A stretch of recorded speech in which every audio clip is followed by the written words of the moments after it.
Então, boa tarde a todos e a todas. Sejam bem-vindos, bem-vindas ao nosso Instituto Conversa, que é um programa aqui do Instituto Colosso Paulo. Pode trazer, Ju, por favor.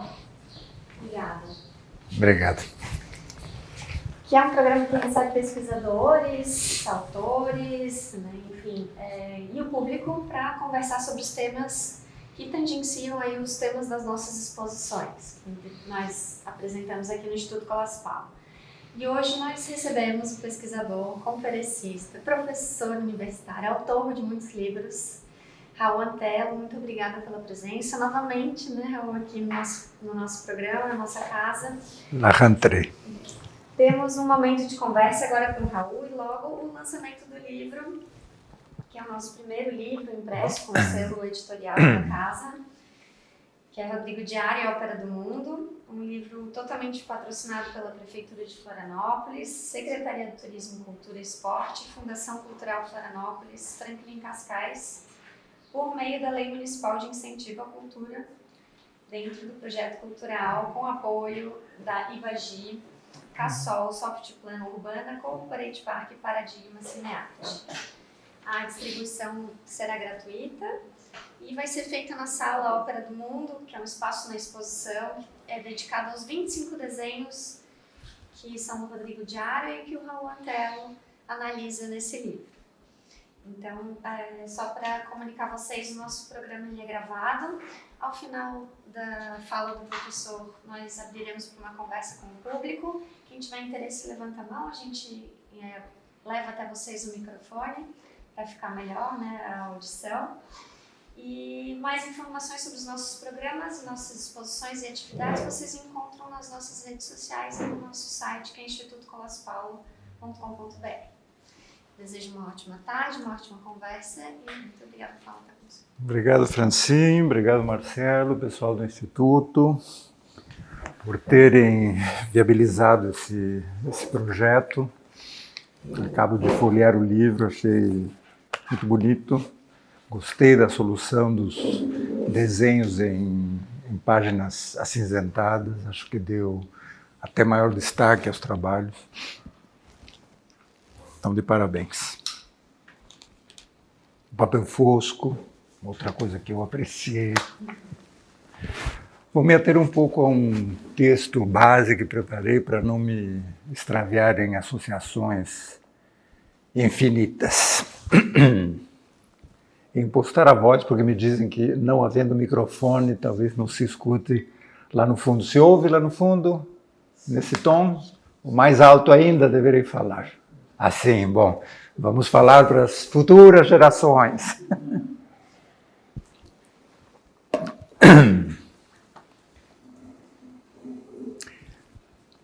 Quando defini o traço do Rodrigo Diário como ópera do mundo, tentei resgatar o sentido primigênio do conceito opus operis, que na antiga Roma designava o modo de trabalho, não apenas o modo de trabalho, mas também, de alguma maneira, o fruto, o produto desse trabalho, a obra.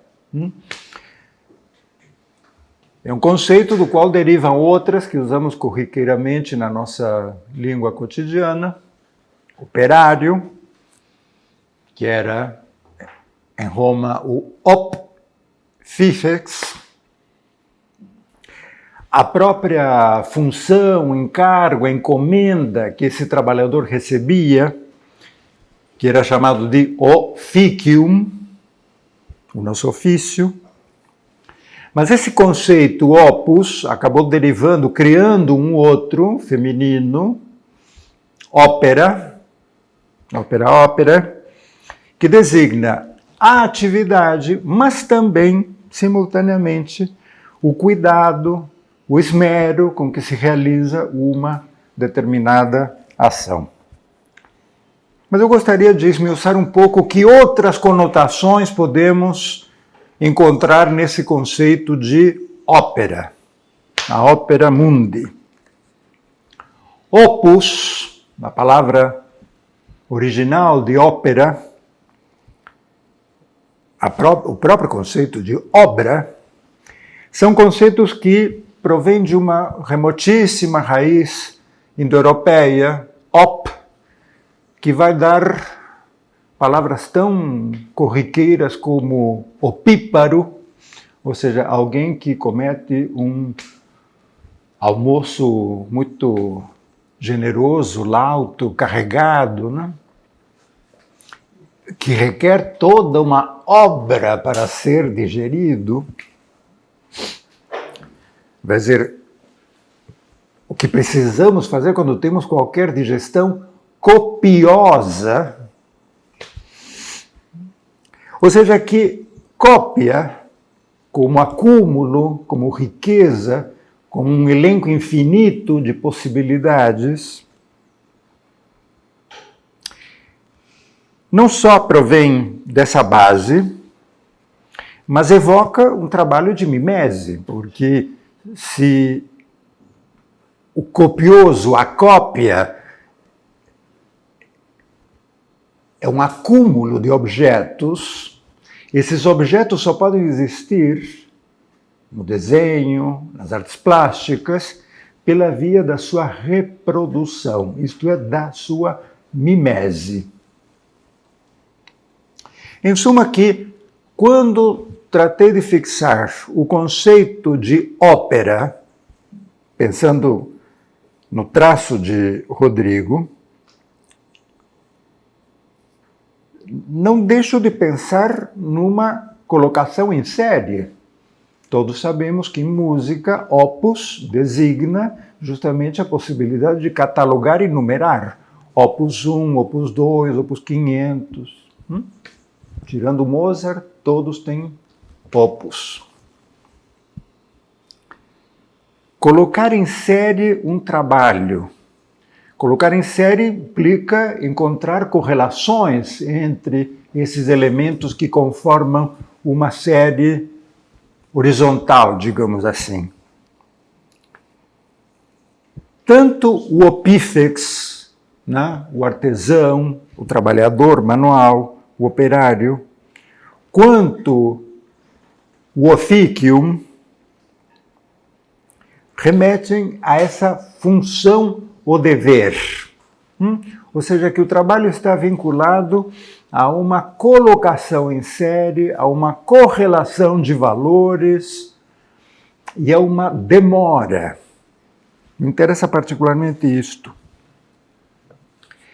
Existe, entretanto, nas nossas línguas ocidentais uma outra raiz que provém do sânscrito, verg, que também indica trabalho. E dessa raiz provém o conceito grego de ergon, do qual deriva energeia, a nossa energia. Quer dizer, o ato, a atividade que se correlaciona com outros conceitos, tais como praxis, dinamis, órganon. Órganon entendido não apenas como organismo natural, mas também a máquina, o utensílio, aquilo que nas línguas germânicas vai ficar como Werk. Ou seja, que correndo paralelas teríamos duas linhas. De um lado, uma que desenvolve a linha do labo, labare, né, que em latim quer dizer inclinar, decair, daí o nosso lapsus, alguma coisa que é um lapsus, é alguma coisa que decai, ou seja, que quebra a continuidade. Como era mesmo o nome daquele filme? E, por outro lado, temos a linha do labor, que é um trabalho feito com esforço. Até hoje, em inglês, labor é o trabalho de parto. E daí temos também o tripalium, um verdadeiro martírio. O tripalium é ser condenado ao pelourinho, palus, ou seja, que o tripalium são 3 pelourinhos. O nosso trabalho vem daí, dessa palavra. O nosso trabalho é uma sanção, uma punição. Não raro, as pessoas vivem desejando o final de semana, as férias, a aposentadoria, né? Ser livre do tripalium, né? Que nos tira do sério. Ou seja, opus, de onde vem a ópera do mundo, é na verdade um conceito neutro. Isso tem muito a ver com a poética de Rodrigo de Haro.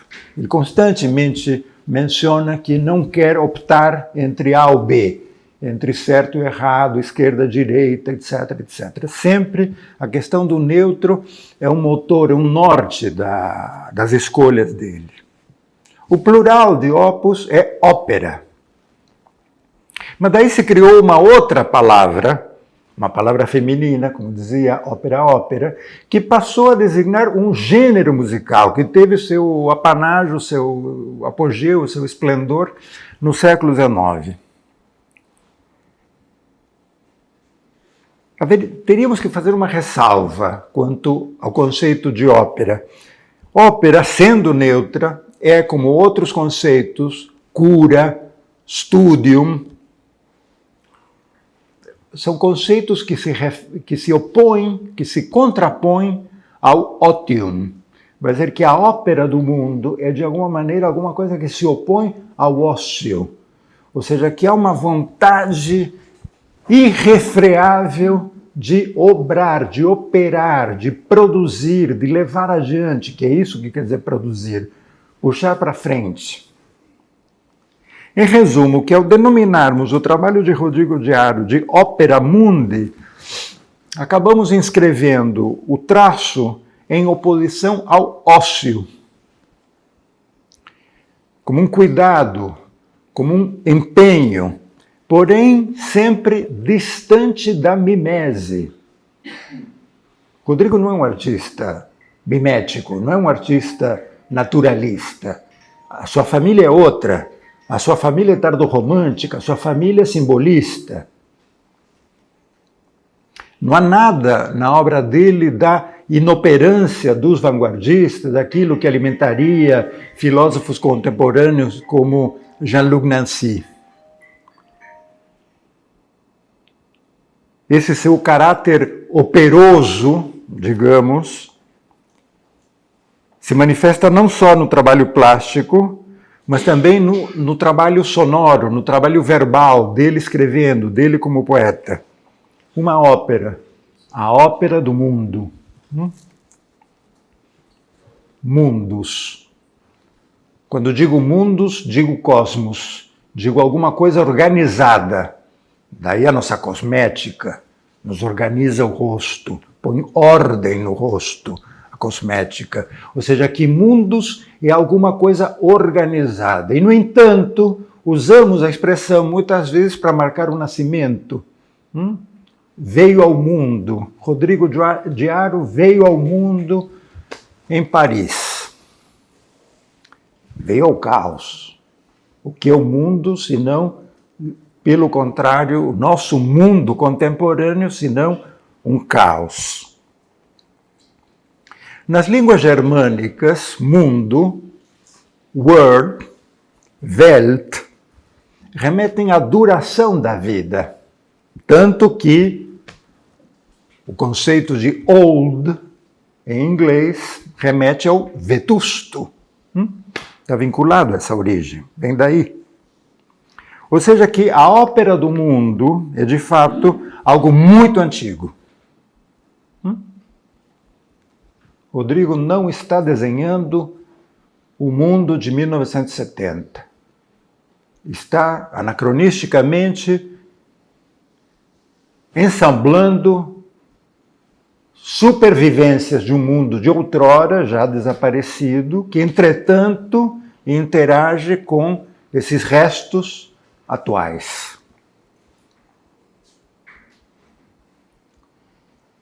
Ou seja, que se pensamos esse trabalho como uma ópera, é impossível ignorar que quem penetra no mundo da ópera entra num mundo déjà vu. Suponhamos alguém que nunca tivesse assistido uma ópera. Já assistiu, porque já viu algum filme. E o que é o cinema, senão uma continuação das óperas? Basta pensar nas trilhas sonoras. Pensemos nas trilhas sonoras dos filmes de Hitchcock, a Taxi Driver, e elas devem demais a Wagner, elas devem demais ao Alban, elas devem demais às óperas tardorromânticas, às óperas simbolistas, às óperas, chamemos assim, pré-modernas. E Rodrigo era um amante do cinema. O cinema como o mundo da arte. É um mundo que foi construído a partir, depois do teatro. Pelo menos é a teoria de Bresson e a teoria de Godard. É um mundo que, a princípio, foi construído contra a ópera, a sua declamação, a sua grandiloquência. No entanto, o mundo das imagens ocupou uma parte muito importante desse imaginário, assim como ocupou uma parte muito importante da sintaxe de Rodrigo Diário. Não se trata, evidentemente, apenas de mimese, uma mimese quase plagiária, digamos assim. Há mais do que isso. Eu vejo em Rodrigo, e isso se constata particularmente nos desenhos que vocês vão ter ocasião de ver daqui a pouco, um paradigma da Judith, da Salomé.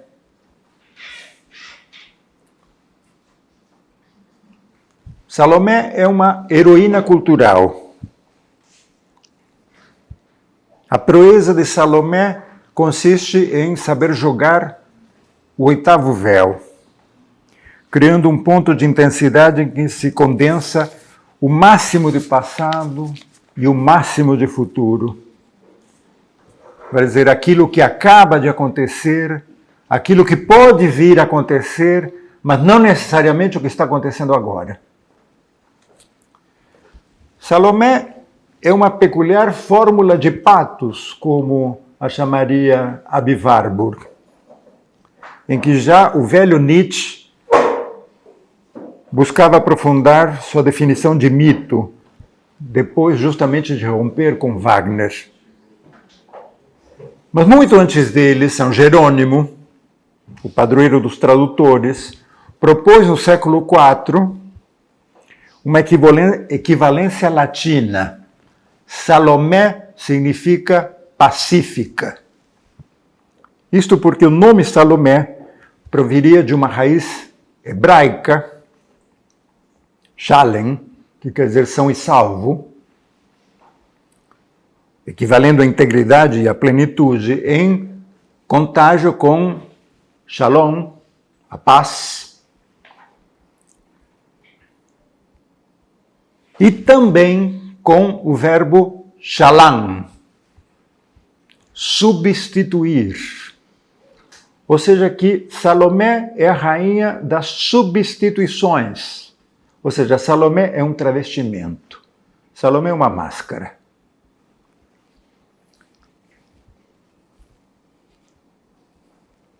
Ou seja, que reconhecemos nessa figura de sensibilidade, na Salomé, uma e reiteradamente levantada por Rodrigo Diário, uma longa trajetória. Uma trajetória que começa em antigas estatuetas egípcias, cuja primeira representação ocidental seria uma miniatura evangélica em Chartres, no século IX, com o torso e os braços em alto, sinal de que está dançando. Vai reaparecer no século XII, no portal da Catedral de Auxerre, na Borgonha. Vai reaparecer em vitrais em Rouen e em Bruges. Não é rigor um motivo medieval, é um motivo ativado, reativado, reiterado no imaginário barroco.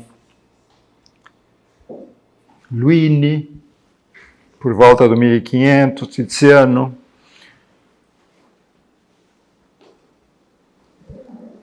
A Salomé que carrega a cabeça do Batista de Botticelli, a tela de Caravaggio, Judith e Holofernes, 1599, duas Salomés de Charles Melin, Salomé com a cabeça de Batista, meados do 1600,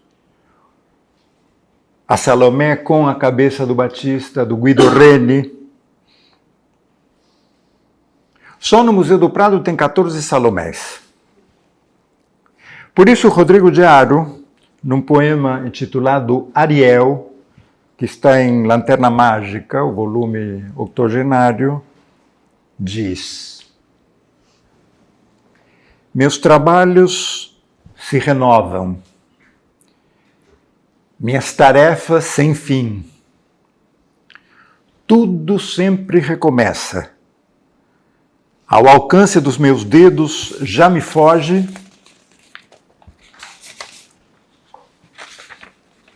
a liberdade. Cada vez fica mais longe a miragem desejada da mentirosa utopia. Ao alcance dos meus dedos, a liberdade me foge. Rodrigo veio ao mundo com a guerra, em 39. Sentiu logo na pele a mentirosa utopia.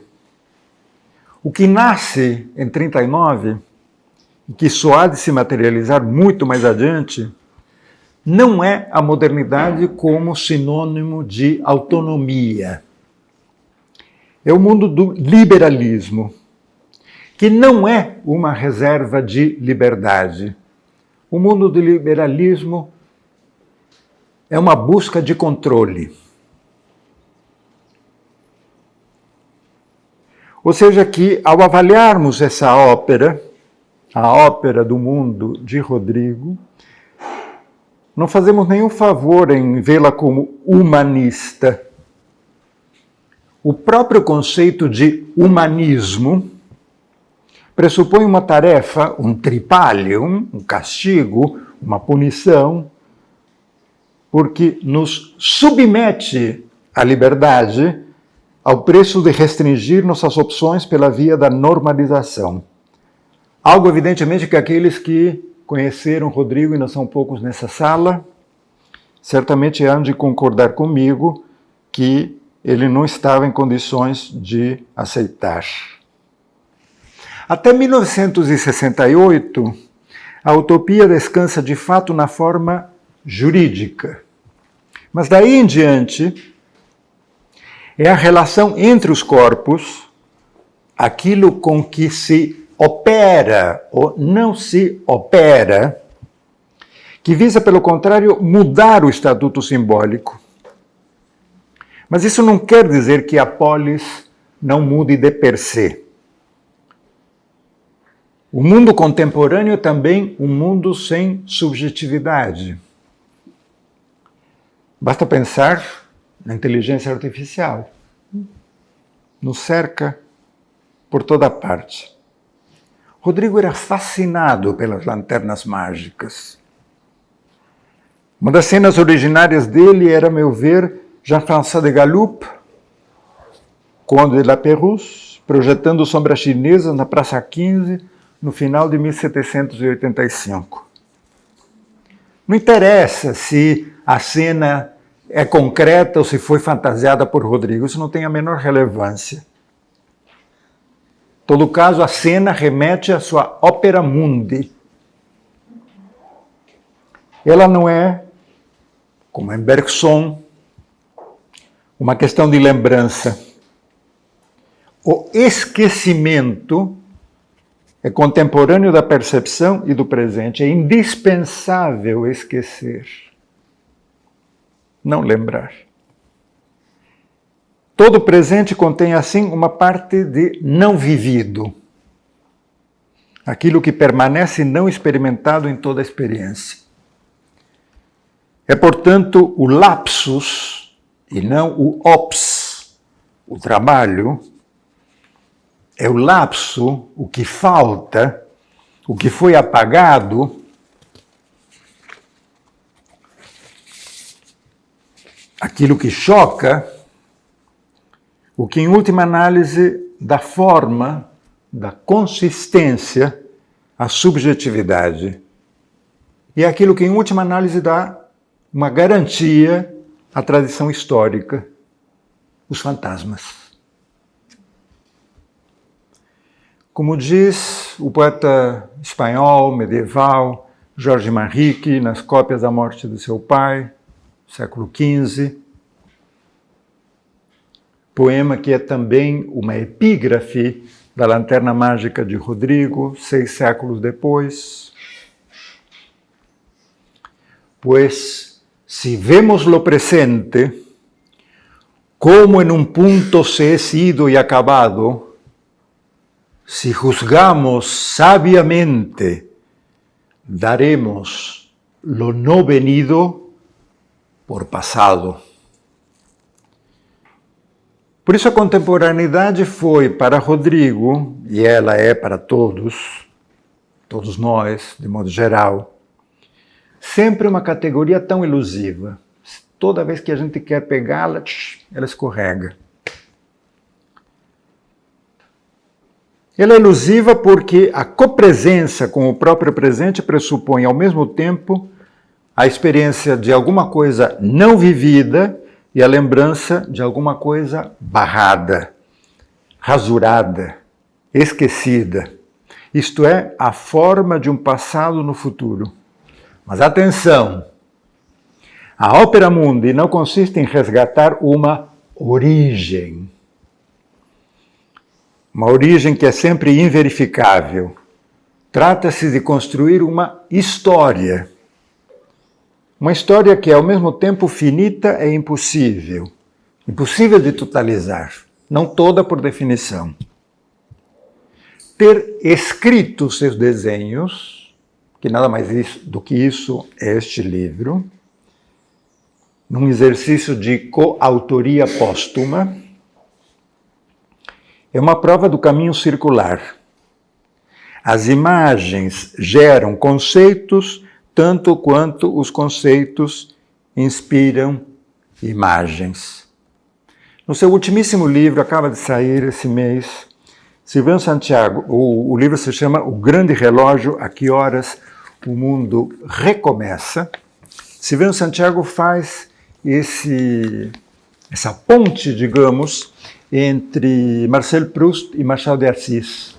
O Machado, do autor defunto, das Memórias Póstumas de Brás Cubas.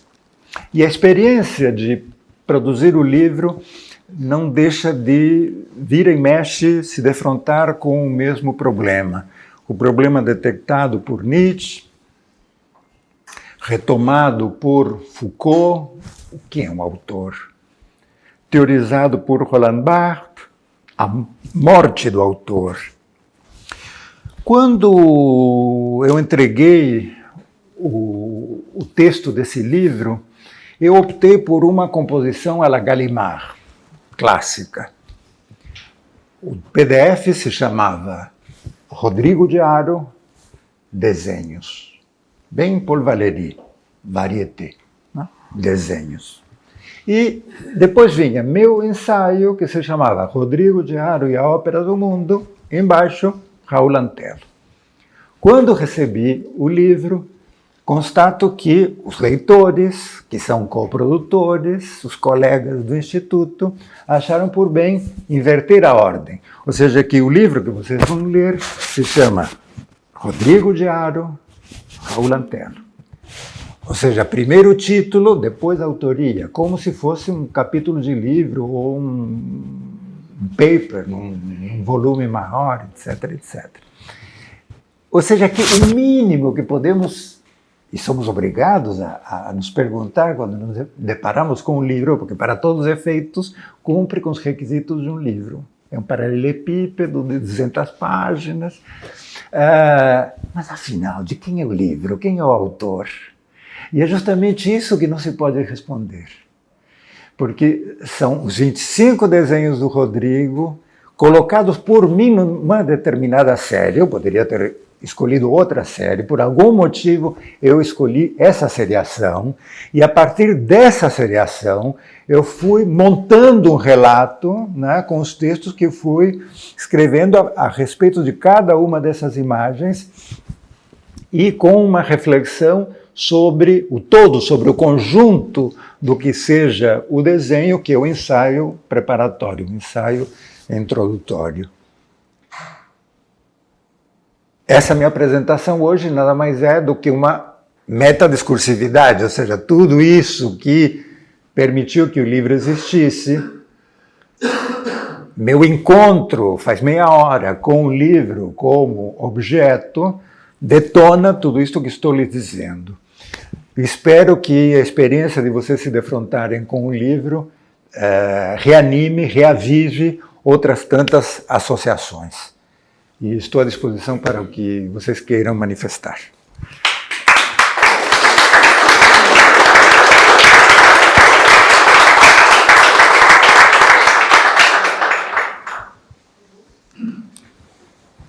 Obrigada, Raul. Quem gostaria de formular alguma pergunta, alguma questão? A gente só vai pedir para usar o celular, porque esse encontro está sendo gravado. Temos que pensar um pouco, né, no chão. Reorientar as ideias. Todos têm que trabalhar. Pensam que o castigo é só meu? Não.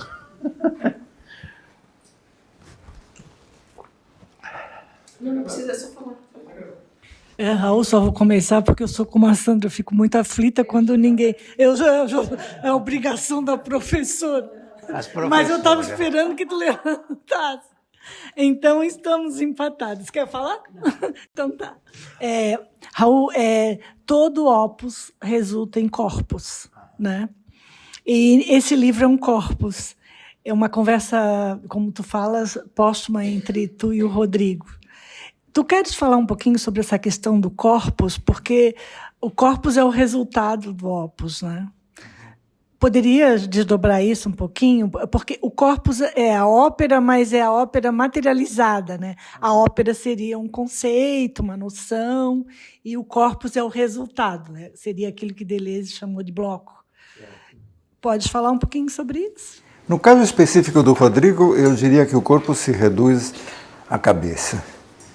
E não é por acaso que isso aconteça, porque ele, Salomé, é quem corta a cabeça. Mas, curiosamente, o artista que corta a cabeça é quem mais se dedica ao retratismo. Metade ou mais da metade dos quadros que vocês vão ver lá em cima são retratos. São retratos. Dificilmente aparece outra parte do corpo.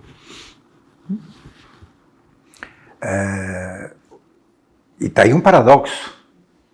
Precisamos cortar a cabeça, essa é a função do artista moderno, produzir a cefalia, dizer que o rei está morto, dizer que o espaço do poder está vago, mas, ao mesmo tempo, retratar essas figuras. Essas figuras não terminaram de morrer. Essas figuras que têm algum poder, seja porque são vedetes do cabaré, dançarinas, seja porque são damas do society, não interessa. São figuras. Tomam toda a atenção do artista. Aí me parece que há uma tensão que é muito vertebradora da obra dele, né?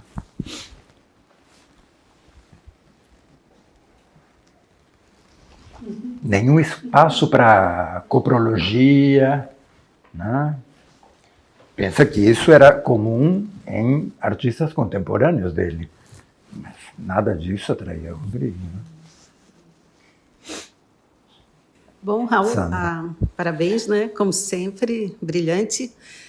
A questão que tu colocas ali, assim, é muito o leitor emancipado, e emancipação é o que tu mais tens, né? Quando aborda essas obras, essas leituras. E ficou muito claro, assim, até que ponto é Raul, até que ponto é Rodrigo, no livro que a gente vai ler. Mas a minha pergunta é um pouco mais pragmática. Assim, quando eu vou lendo sobre vários artistas catarinenses ou que produziram em Santa Catarina, sempre me aponta que o Rodrigo talvez seja dos mais eruditos, se não o mais. Né? Eu queria que tu falasse um pouco sobre isso, ou se tu também percebes essa erudição tão grande nele. Antes de mais nada, acho que era bom perdermos o preconceito com relação à erudição. A erudição é sempre um valor que se julga como frio, distante, expletivo, desnecessário, importado, ou sei lá. O risco de abjurarmos da erudição é tomarmos a evidência como fato. E eu acho que no mundo contemporâneo não há maior perigo do que tomarmos a evidência como fato. Então, eu diria, há qualquer coisa de importante, de relevante, no interesse da erudição. Por outro lado, eu questionaria que tipo de erudição tinha Rodrigo, ou que tipo de erudição não tem outros artistas aqui. Porque poderíamos dizer, a erudição de Rodrigo é muito situada e datada. É justamente a erudição do humanismo. E eu acho que outros artistas contemporâneos não é que sejam menos eruditos, mas navegam por águas claramente contra-humanistas. Então, certamente que não irão resgatar símbolos, figuras da antiguidade ou do barroco, não acharão isso necessário e talvez explorem o corpo na sua condição de dejeto, de resíduo, de resto, sem uso e sem serventia. Né? Por isso, a erudição me parece que seria uma construção que devemos considerar, contemplar com granos sales, né? Reconhecendo, claro, sem sombra de dúvida, quem sou eu para questionar a importância da erudição em Rodrigo, mas também reconhecendo que pode haver outro tipo de erudição, menos canonizada, menos estabelecida, né? Menos reconhecível, né? E que é também indispensável saber desentranhar. Porque nem sempre outros artistas têm condições, ou formação, ou hábito, ou o próprio meio empurra para isto, de formular, de codificar, de verbalizar a sua poética. Né? Esse é o trabalho um pouco da gente, da crítica. Né? Sim. Só queria esclarecer que eu me referia, não tanto aos contemporâneos, mas de uma geração ao qual ele foi mais contemporâneo, situando aí dos anos 50 até 80, aproximadamente. Tá. Agora, não há erudição sem escola, né? Ou seja, o saber escolástico, sem sombra de dúvida, marca uma passagem pelas instituições. Sim, mas eu estou falando mesmo da canonização, desse entendimento que estão explicando. Raul, queria parabenizar, achei maravilhosa a sua exposição e também já não agradecer, né, a sua disponibilidade de fazer esse trabalho conosco, assim, muito nos honrou e ser a primeira publicação do Instituto. Mas eu gostaria que tu pudesse contextualizar um pouco o Rodrigo no período que a gente apresentou a exposição, por exemplo, anos 60, final dos anos 60 e dos anos 70. Vamos recordar que quem viveu nessa época aqui em Florianópolis, né, nós estávamos diante do regime militar, e o Rodrigo apresenta, digamos, na sua obra, da mesma forma como alguns escritores, alguns jornalistas que, né, de uma certa forma, durante o regime militar, faziam as suas colocações, né, do ponto de vista contrários à repressão, contrários a determinadas situações que aconteciam. Rodrigo versa, como você fala no lado humanista, através da análise, né, da sexualidade, do eros, da ambiguidade, da androginia, do femicídio, que a gente vê que tem, né, nos seus desenhos. Então, eram também formas de mudanças de costumes que aconteciam naquela época, ou ao menos apresentação de costumes, pautas hoje bastante evidentes no momento, nós estamos falando de 50 anos atrás.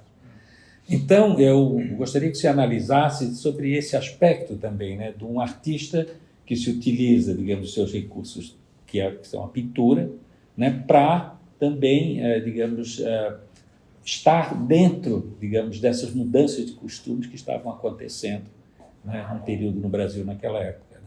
Então, eu gostaria que você fizesse essa análise, né, de como que você sentiu e como você sente a obra do Rodrigo, de acordo com esses aspectos. Eu acho que é possível pensar a obra do Rodrigo, sob uma perspectiva datada, e datada no sentido de representar a maneira em que um momento histórico foi capaz de encontrar uma linguagem para o dissenso e o confronto. Se há manifestações de uma cultura gay em Rodrigo Diaro, o modelo é Oscar Wilde. Ainda é Oscar Wilde, A Verdade das Máscaras. Ou seja, que não temos nada, ou muito pouco, do universo Querelle. Vocês vão ver alguns desenhos ali das relações de amizade com marinheiros, etc, etc. Mas isso é perfunctório, é muito limitado.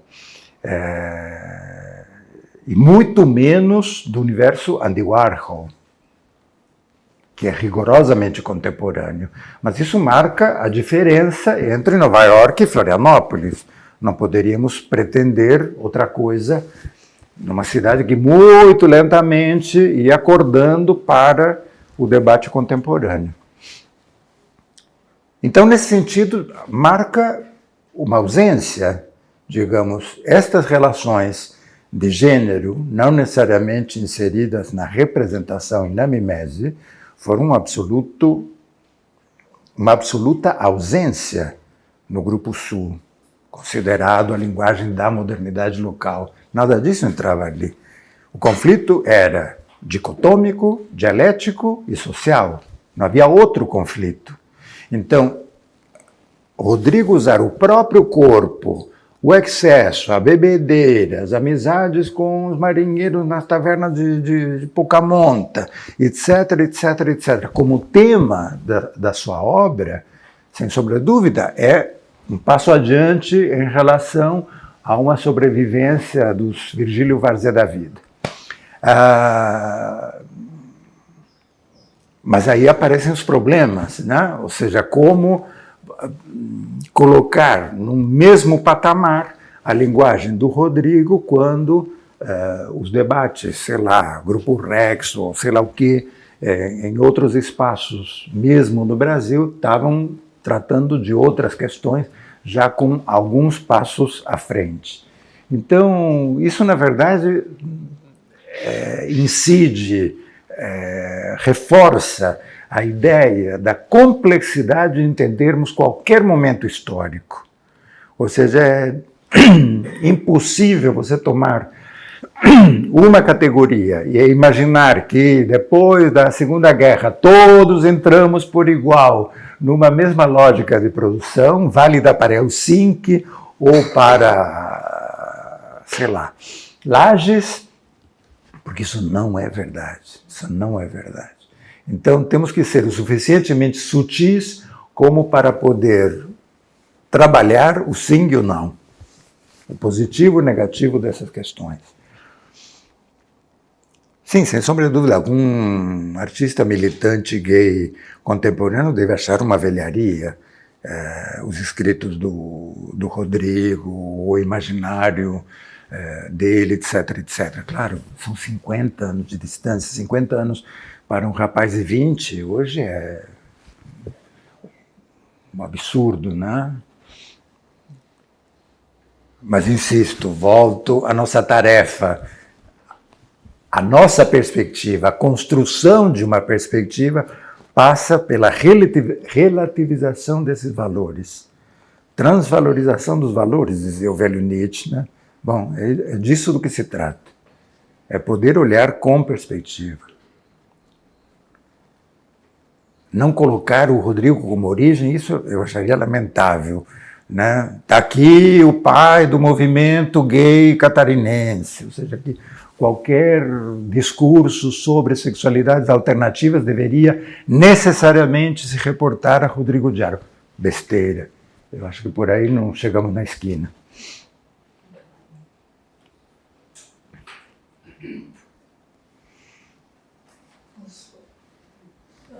Já que você está falando nesse assunto, eu queria aproveitar e te perguntar, então, sobre o momento que ele vai para o Rio de Janeiro, né? Rio de Janeiro, eu sei que ele também fica em São Paulo um tempo, não sei se eu estou enganada, mas se isso de alguma forma influenciou, sei lá, o trabalho dele. O fato dele sair da ilha, né?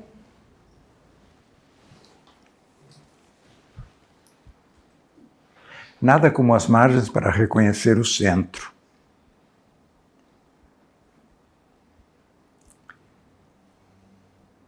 Só nas margens falamos de arte europeia. Um europeu não fala de arte europeia. Vai falar de arte italiana, arte francesa, de tal ou qual período, etc, etc. Só de Florianópolis podemos imaginar que o Rio de Janeiro seja uma coisa coesa, ou pior ainda, de avant-garde.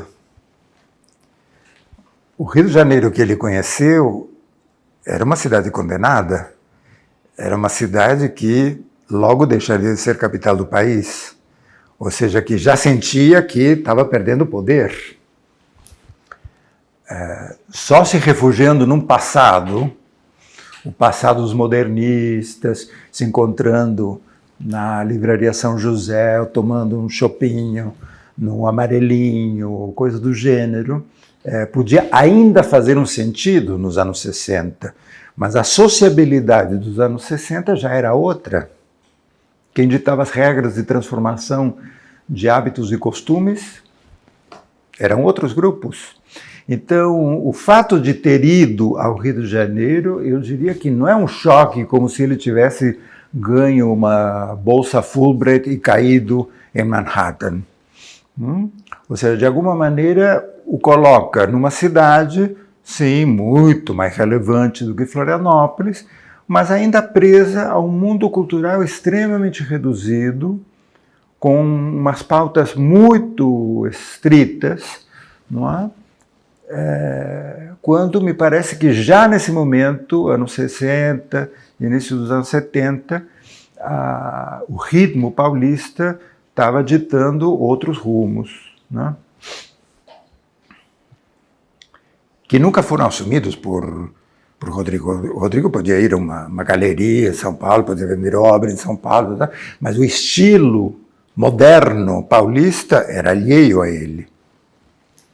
Era muito mais fácil dele pensar a modernidade, essa modernidade wildiana, vinculando o simbolismo do sul do Brasil com o moderno carioca. A junção dessas duas coisas é Rodrigo Diaro. São Paulo passa ao largo completamente.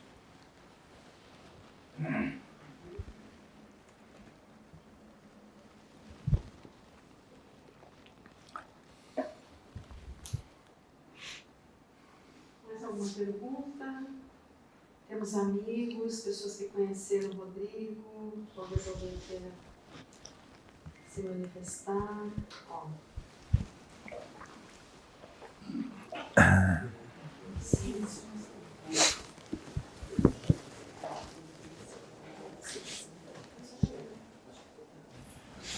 Bom, eu acompanhei a vida do Rodrigo desde a adolescência, né?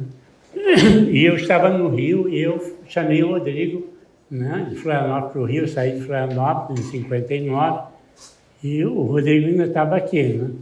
Aí nós tínhamos o nosso grupo que não é que se contrapunha, mas era muito diferente da revista Sul, né? Era na época existia o Manolito Dornelas, que foi um intelectual muito importante Sem do Rio dúvida. Grande do Sul, que veio morar aqui. Muito esquecido. E ele coordenava o nosso grupo, né? Na realidade, Certo. né? O Gama Dessa, né? Na casa do Gama Dessa a gente se reunia também. E então, alguns de nós foram, né, para o Rio de Janeiro, né, Herculano Farias, que é um contista também, irmão do Marcos Faria, que foi diretor, né, de um dos episódios 5 vezes Favela. E aí, lá no Rio de Janeiro, nós nos reunimos na casa de Liliane Lacerda de Menezes, né, com quem eu vivi durante 1 ano e meio. E lá também tinha o Luz Cardoso, Clarice Lispector, né, o Burle Marx, todo esse grupo, né? E aí o Rodrigo fazia parte, né, desse grupo, né, que nós, enfim, trabalhávamos juntos, né? Então o Rodrigo, ele trouxe, né, de Florianópolis, digamos assim, né, todo um imaginário, né, diferenciado do Rio, né? Claro. E ao mesmo tempo, quer dizer, uma coisa que eu observo é que o Martinho de Haro, ele retratou a cidade, né, com toda a sua beleza, né, de uma forma muito específica, muito radical, muito realista, digamos assim, entre aspas, né? Enquanto que o Rodrigo fez uma transubstanciação de todo esse processo, né? Porque ele nunca abandonou a ilha, né? Tanto é que ele ia, voltava e tal. É claro que, por exemplo, ele fazia essa trajetória Rio-São Paulo, né? Porque o Rio, quer dizer, tinha o nosso grupo lá, né? E também tinha São Paulo, com o Piva, né? O Roberto Piva e todos os outros, né? Que estavam lá naquele período. Mas ele foi saindo também do Rio, né? Para São Paulo. Em determinado momento, me parece que São Paulo era a preferência dele, né? Então havia todo um outro tipo de sociabilidade, né? Então, sim, sem dúvida. E como você falou, quer dizer, São Paulo estava assim revigorando e o Rio, num certo sentido, perdendo um certo charme, né? Claro. Porque era o Rio, na época que nós fomos para lá, 59, era um pouco a Babilônia, quer dizer, a gente queria sair, né, de Florianópolis, né, para o Rio, né? E a ideia também era assim, havia no Rodrigo toda uma intenção de uma volta ao passado, tanto é que ele queria mudar o nome de Florianópolis, né, para Vila de Nossa Senhora do Desterro. A gente iniciou até um movimento, evidentemente que não teve a menor repercussão, mas com esse propósito, né, porque a gente conhecia mais ou menos as consequências do Floriano Peixoto, né, e queríamos justamente uma diferenciação, né? Então, houve todo esse processo, né? Eu acho também que, no caso do Rodrigo, quer dizer, ele nunca abdicou da sua arte, digamos, né? A sua erudição era uma erudição que é muito rara, porque ela está ligada a determinados autores que são praticamente desconhecidos, quer dizer, são raros. Se você vai hoje em dia na biblioteca do Rodrigo, né? Você vai encontrar, né, os autores do século XV, século XVI, século XVII, né, e toda uma perspectiva também de um processo em relação ao discípulo amado, né, ele procurou até no Vaticano o New Outside para publicar essa relação, né, do Cristo com o discípulo amado, né, e tudo isso foi muito relevante, né. Mas eu acho que o mundo da ilha, quer dizer, o mundo da ilha com as suas feiticeiras, etc., era o que dava substância, né, à obra do Rodrigo, né? Então, acho que ele nunca, quer dizer, ele nunca pertenceu nem ao Rio, nem a São Paulo, mas ele pertenceu à ilha de Santa Visitante Catarina, em ambas. do qual ele retratou várias obras dele, estão ligadas a Santa Catarina, né? Que ele reproduz nos textos, que ele reproduz nos poemas, né? Então, isso é muito importante e muito significativo, né? Então, a recriação de um mundo.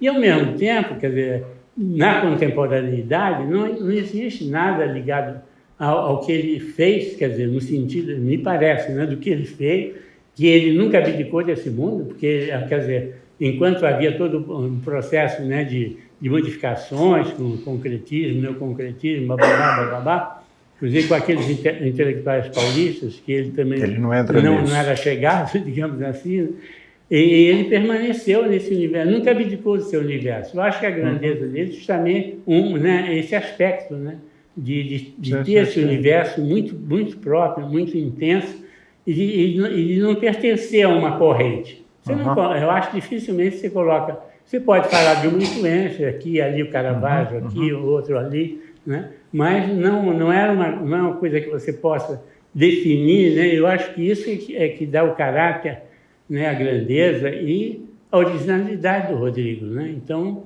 enfim, eu teria até, né, o Idésio está aqui ao meu lado, eu trouxe uma série de artigos, de cartas do Rodrigo, de 1959, 1958, para ver como é que essa trajetória se deu, né? Enfim, para falar de Rodrigo, teria toda tarde. Se algum traço ele tem como muito marcante da cultura gay é a dissidência. O repertório, a biblioteca dele é dissidente, que se senta ao lado. Ou seja, ele não se senta nem com os concretos paulistas, nem gravita em torno dos intelectuais modernos do ISEB no Rio. Ele se senta ao lado. Ou seja, que ele arma outro panteão, ele arma outro tipo de correlação de modelos. E quanto aos modelos de modernidade entre Rio e São Paulo, há uma figura que é uma completa ausência entre os paulistas, anos 40, 50, anche 60, que é Fernando Pessoa.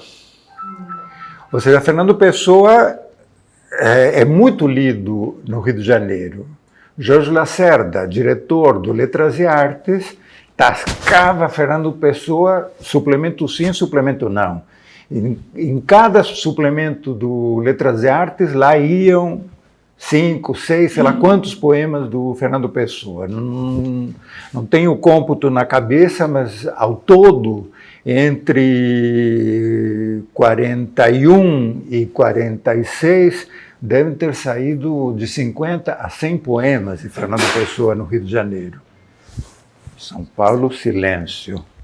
Você só vai ouvir falar de Fernando Pessoa nos anos 70.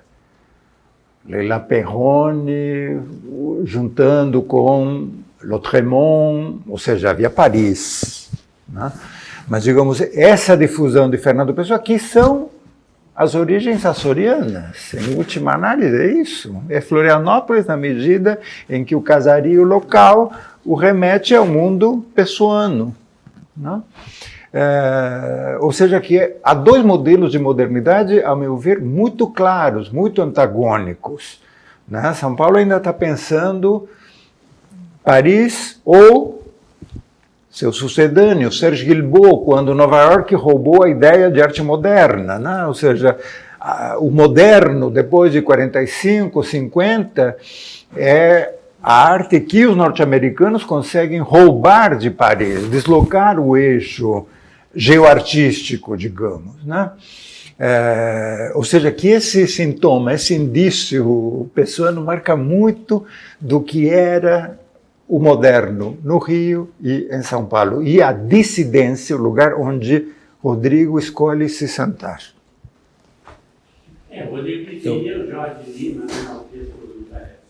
tem tudo a ver, Lúcio Cardoso, Murilo, todo esse grupo são os primeiros leitores. Lúcio Cardoso faz uma conferência sobre Pessoa, dedicada a Murilo Mendes, em Belo Horizonte, em 44. Só queria, Raul, só contextualizar um detalhe sobre o Rodrigo. Assim, toda a cidade e todas as pessoas precisam, digamos, ou têm os seus ídolos, né? O Rodrigo é um ídolo para Florianópolis, né? Então isso é importante contextualizar.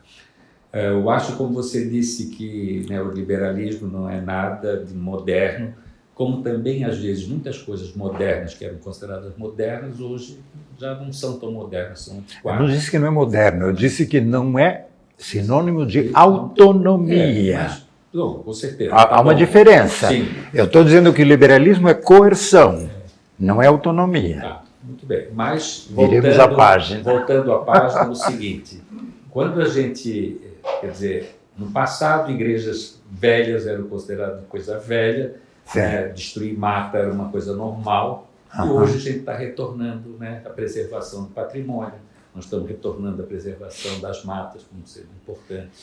E acho que preservar os nossos artistas, independente, digamos, daquilo, que ele pudesse estar olhando para aquilo que pudesse ser o mais moderno ou o melhor na frente, digamos assim, que pudesse estar acontecendo em Manhattan, acontecendo na Europa, a gente tem que buscar preservar os nossos ídolos. Acho que o Rodrigo, ele era para nós, digamos, dentro das relações humanas que todos tinham. Eu conheci o Rodrigo quando eu tinha 19 anos de idade, foi meu amigo durante 50 anos, né?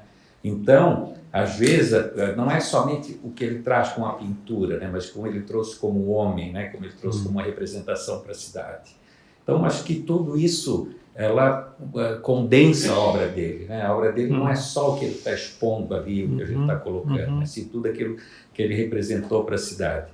Então, para todos, né, que conviveram com o Rodrigo, a maioria das pessoas que eu conheço sempre tratou ele, o Rodrigo, como uma pessoa, como um ídolo, uma pessoa a quem você podia referenciar, que tinha sempre alguma coisa a dizer, né?